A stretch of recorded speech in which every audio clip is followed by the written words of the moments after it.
Welcome back to our channel Bezwadi and cooking corner. Hi అండి, నేను మీ సునీత. అందరూ ఎలా ఉన్నారు? బాగున్నారా? ఈరోజు మన వీడియోలో అయితే స్నాక్ ఏదన్నా తినాలనిపించిందండి. అందుకని ఫ్రిడ్జ్లో చూస్తే క్యాబేజీ ఉందన్నమాట. ఈ క్యాబేజీతో పకోడీ చేసుకుని తిందామనిపించి ఈ పకోడీ రెసిపీని చేస్తున్నాను. దీనికోసం ముందుగా 1/2 కేజీ క్యాబేజీని ఇలా సన్నగా తరిగి తీసుకున్నానండి.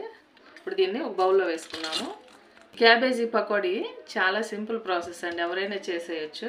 ఇప్పుడు ఇందులో తగినంత ఉప్పు వేసుకోవాలండి, చిటికెడు పసుపు, ఒక 1/2 స్పూను కారం అండి, ఒక 1/4 teaspoon garam masala, 1 spoon అల్లం వెల్లుల్లి పేస్ట్ అండి.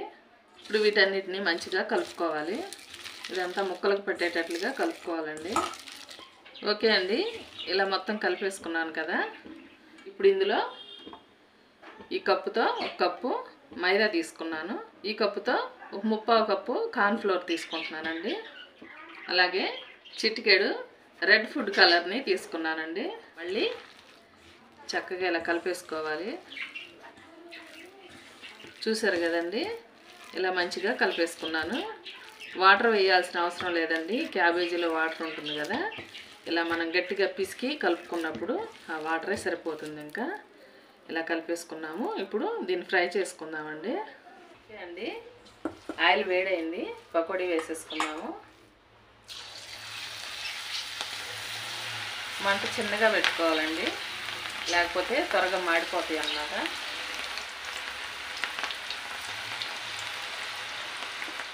ఇలా చక్కగా ఫ్రై అయినాయి.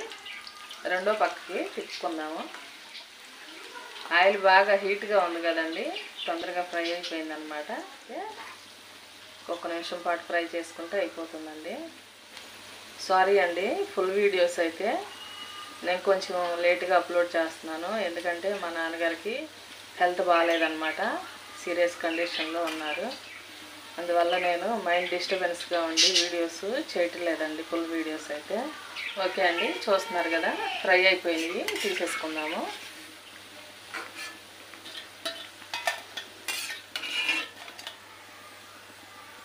ఓకే అండి, సెకండ్ టైం కూడా వేసేసుకున్నాను.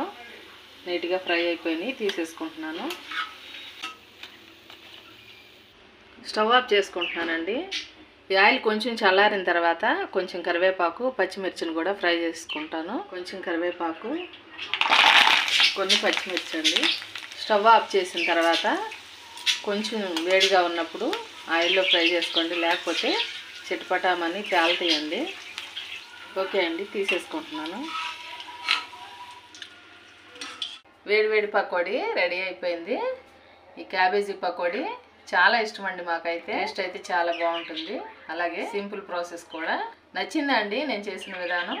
అలాగే క్యాబేజీ పకోడీ మీకు కూడా ఇష్టమైనట్లయితే కనుక తప్పకుండా ట్రై చేయండి. ఈ రోజుకి ఇంతేనండి రెసిపీ. మరో మంచి రెసిపీతో మళ్ళీ మీ ముందుకు వస్తాను. మా వీడియోస్ మీకు నచ్చినట్లయితే ప్లీజ్ ఒక లైక్ చేసి కామెంట్ చేయండి. థ్యాంక్ యూ అండి.